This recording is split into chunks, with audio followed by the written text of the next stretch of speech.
Salut à tous, salut à toutes. Cure cérébral ici, une petite vidéo. Ça fait un bon moment que j'ai plus fait de vidéos sur ma page. Il y avait le travail, la famille et tout. Là, je reviens du foot. Voilà, on a enlevé quelques déchets là. Voilà. Mais je laisse les déchets comme ça parce que justement, je veux parler de quelques déchets que nous avons aujourd'hui en Afrique. Et pas des moindres, la majorité d'entre eux se retrouvent même sur les réseaux sociaux, font des vidéos à longueur de journée. D'abord, pour vous, c'est un signe de non-emploi. Parce que quelqu'un qui est vraiment employé quelque part et qui a des projets ne passe pas son temps à faire des heures et des heures sur YouTube ou sur Facebook. Alors, rapidement, je vais aller dans le vif du sujet. Il s'agit de Johnny Pacheco. Voilà quelqu'un qui s'amène sur les réseaux sociaux au départ. Prétend vouloir faire un combat. D'abord, défendre la personne de Laurent Gbagbo, en tout cas en général du FPI et tout ce qui va avec. Et par la suite, essaie quand même de faire des petites ramifications en parlant un peu de panafricanisme, c'est-à-dire attaquer un peu les dirigeants et tout ce qui va avec. D'abord, au début, je crois beaucoup ont peut-être essayé de suivre la vidéo, beaucoup ont essayé d'adhérer à ce qu'il est en train de dire. Je vais vous dire, quand on parle de panafricanisme, c'est pas rester chez soi à la maison. Ce n'est pas prendre le nom de Laurent Gbagbo, d'un président de la République, en tout cas d'un ex-président de la République, se faire une popularité. Ayant la popularité, commencer à faire des levées de fonds. Vous vous rappelez des histoires qu'il y a eu? Il a même laissé son compte PayPal. Et après, il y avait l'histoire du passeport. Il y a tellement de choses.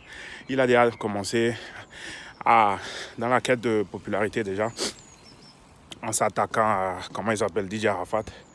En s'attaquant à DJ Arafat. Donc, voilà. Juste pour vous dire qu'il a essayé au début de chercher dans tous les sens qui pourrait vraiment lui apporter cette popularité-là. Et finalement, il s'est attaqué au président Laurent Gbagbo. Ça lui a très bien marché.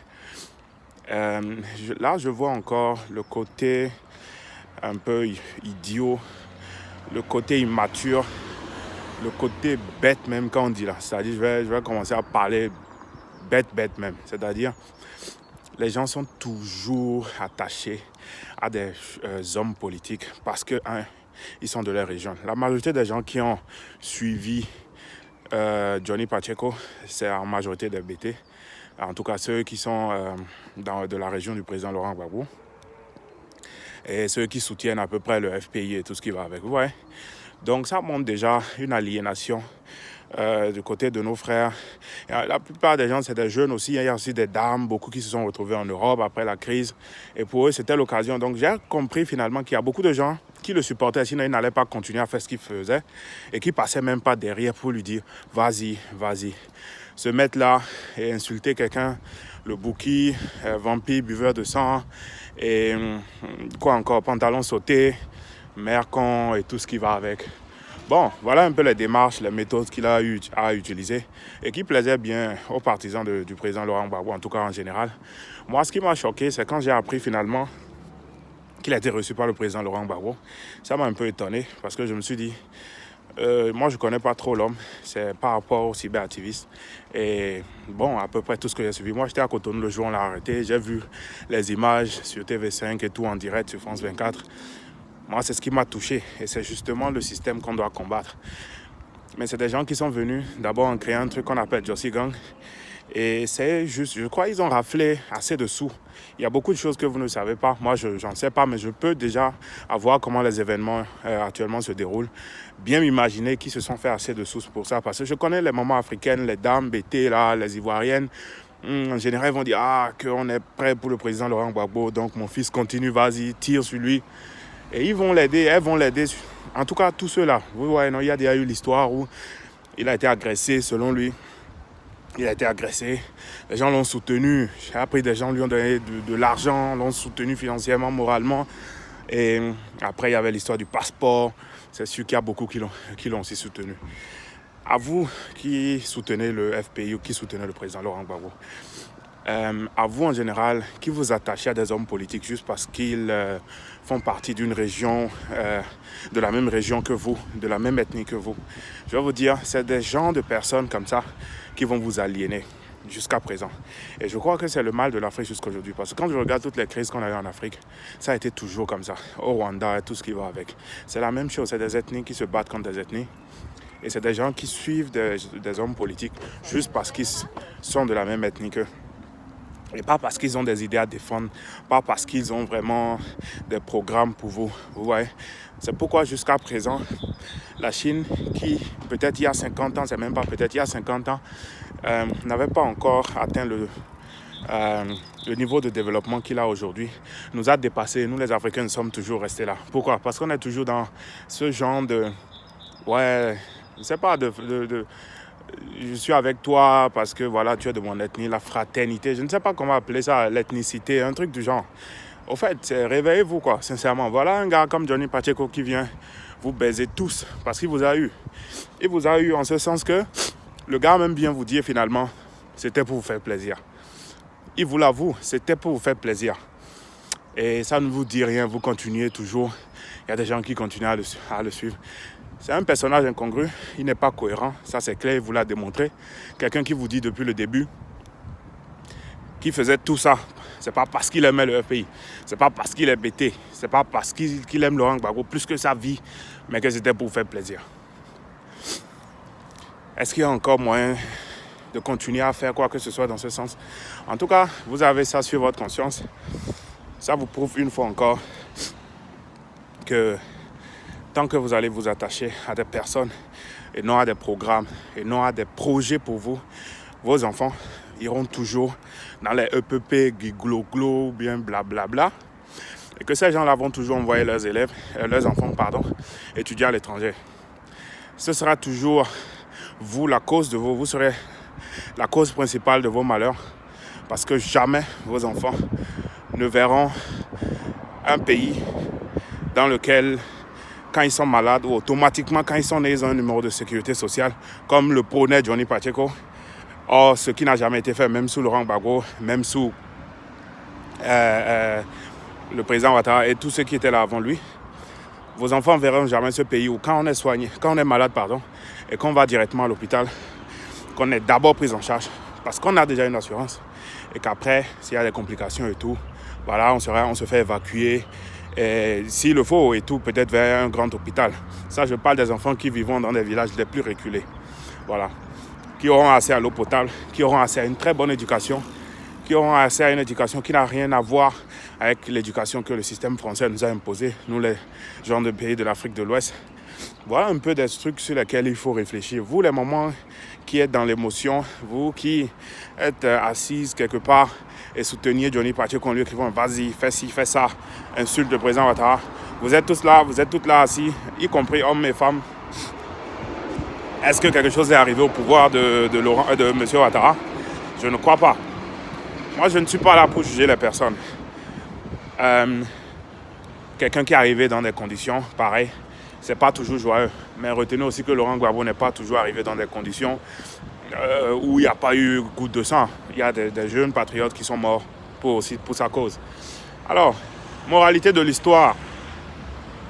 Johnny Pacheco, personnage très très incongru. Déjà dans la dissolution de la Jossi Gang, les gars qui sont partis.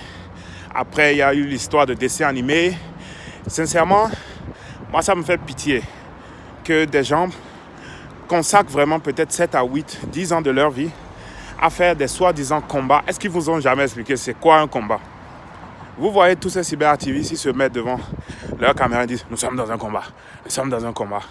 Mais c'est quoi votre combat, les gars? Vous n'avez pas de combat, vous n'avez rien à faire. Donc fermez vos gueules. La Chine produit, je crois, par an 2 millions d'ingénieurs. Nous produisons des cyberactivistes. C'est la moralité de l'histoire. C'est la triste vérité de l'Afrique actuellement, qui, à travers ces cyber cyniques, étale un peu les tares, la pauvreté, la misère intellectuelle, la misère sociale, la misère en général dans toutes ses formes aux yeux du monde. Quand vous parlez du président Laurent Gbagbo, à la télé, devant vos écrans, devant vos téléphones. Sachez que c'est tout le monde qui vous voit. Donc, vous avez exposé à la face du monde quel genre de personne vous étiez. Et ces jeunes-là, qui malheureusement vous ont suivi jusque-là, je dis yako pour eux, mais je leur dis c'est pas encore grave. J'ai entendu un Ivoirien qui est aussi sur les réseaux sociaux, qui s'appelle Adams, un Ivoirien qui vous a aussi mis au pas. Je le remercie pour ça. Et sincèrement, cherchez à faire quelque chose de bien de votre vie. Gaspillez pas vos énergies et tout. Moi, j'ai commencé à faire des vidéos, à sensibiliser les gens. Au début, je voyais combien de vues j'avais. Mais quand il s'agissait de s'asseoir, regarder Johnny Pacheco, je voyais aussi combien de vues vous faites. Donc ça montre vraiment à quel point nous sommes misérables. Nous tous, en tout cas ceux qui n'ont pas compris, travaillez dans ce sens surtout. Je vous ai dit, la Chine produit 2 millions d'ingénieurs par an. Qu'est-ce que nous produisons réellement? Nous n'avons que des gens qui sont dans les filières littéraires, qui sortent. Je sais qu'il y a beaucoup de jeunes maintenant qui bougent. Mais quand je regarde un peu la tendance sur Internet, c'est malheureux. C'est vraiment malheureux. Et là, se faire entuber par un gars comme Johnny Pacheco, ça démontre encore que le niveau d'éducation en Afrique a un gros retard, a un gros problème. Il faut qu'on y travaille. Je voulais même pas me laver avant de faire cette vidéo. Je voulais rester vraiment dans cet état pour faire cette vidéo. Parce que ce qui se passe actuellement, c'est que du sale. Voilà, donc je vous montre le côté sale aussi. C'est aussi ça Internet. Il ne faut pas forcément aller se mettre beau avant de dire ce qu'on a envie de dire. À tous mes frères, à tous mes jeunes, arrêtez de perdre votre temps. Prenez le temps, allez faire. Sur YouTube, il y a des choses super importantes. Vous pouvez apprendre. Vous avez vu, il y a plein de cas. Des gens qui par YouTube sont reconnus, on fait des trucs. Il y a plein de trucs qu'on peut faire aujourd'hui sur Internet. De grâce, quand vous payez vos unités, je vous en prie, essayez d'en faire quelque chose de bien et pas suivre des gens comme ça. Je vais résumer en disant, je ne sais pas si vous avez remarqué, Johnny Pacheco, dessin animé, comment il s'appelle, Yves Aipo, Philippe Bagbo, en tout cas, tout ce crew-là, c'est pas tout ce clan-là, les gens qui sont déjà dans la quarantaine, je ne sais pas si vous avez remarqué, c'est-à-dire quand on a déjà 40 ans, et qu'on est sur YouTube en train de suivre des gens ou peut-être de parler aujourd'hui mal de ci, parler mal de tel demain et tout, il y a un problème. D'accord? Donc, je ne veux pas m'attaquer personnellement à leur vie, mais je vous laisse vous aussi faire vos propres opinions. Voilà. Je ne suis pas celui-là qui pourra juger la vie des autres, mais je ne fais que le constat. D'accord? Regardez-les très bien, regardez leur physionomie et regardez un peu leur état d'esprit. C'est des gens qui sont couchés, c'est des gens qui étalent leur vie. Ils ont fait tout ça, au fait, c'est pour avoir des femmes. Et il avoue aussi, il avoue, parce que quand il y a eu la division, chacun a dit un peu « Ouais, que tu couchais avec beaucoup de filles. » Donc vous voyez, ils se tirent dessus, pas de leur vie privée à cet âge-là, sur Internet. Jugez vous-même. Et puis voilà, si vous voulez rester dans ça, restez dans ça. Moi, il y a longtemps, je n'ai pas fait de vidéo, mais je croyais que c'était maintenant le moment de parler, quoi. Voilà. Donc, déconstruire le président Laurent Gbagbo, parler bien de Ouattara. J'ai même oublié, il y a aussi un gars Zasso ou bien un truc comme ça. Ils sont pleins. Donc Giovanni, lui, veut même devenir président de la Côte d'Ivoire. Il est en costume, il est en Côte d'Ivoire là-bas. Après avoir raconté des trucs, fait des conférences sur Internet. Tantôt, il est le slammer. Tantôt, il est la voix des sans-voix. Vous voyez, c'est pas... C'est dommage, les gars. C'est vraiment dommage. Je vais aller me laver. Je vous laisse le temps de réfléchir sur cette vidéo. Et j'espère que vous allez apprendre un peu. Regardez bien ces personnages-là. Et rentrez en vous-même. Et je suis sûr que vous allez plutôt vouloir être sur YouTube, sur Internet, pour aller regarder des tutoriels. Comment programmer, comment faire des sites web, comment développer des applications. Tu peux apprendre même à développer en Android, en iOS, tout ce que tu veux. Tu peux faire du hybride, tout sur Internet. Sur YouTube, il n'y a que des tutoriels. Tu peux apprendre, tu peux même passer tu peux faire tout ce que tu veux. Mais pas aller regarder ceux-là. Et surtout pas rester dans un combat. Parce que ceux-là, je ne comprends pas. Il n'y a pas de combat. Ils ne savent pas dans quoi ils sont. Il n'y a pas de combat. Le combat même là, c'est quand on aura ça là. quand les Blancs sont venus en Afrique, là, c'est avec un miroir. C'est avec des trucs comme ça qu'ils nous ont eu. C'est-à-dire qu'ils étaient déjà en avance. Il faut réfléchir. On a la science. Allez chercher quelque chose. Bonne journée, bonne fête de Pâques à vous. Ciao, ciao. C'était Cure Cérébrale. Regarde, tu as le choix. Hein. Soit tu as avancé ou reculé. Ciao.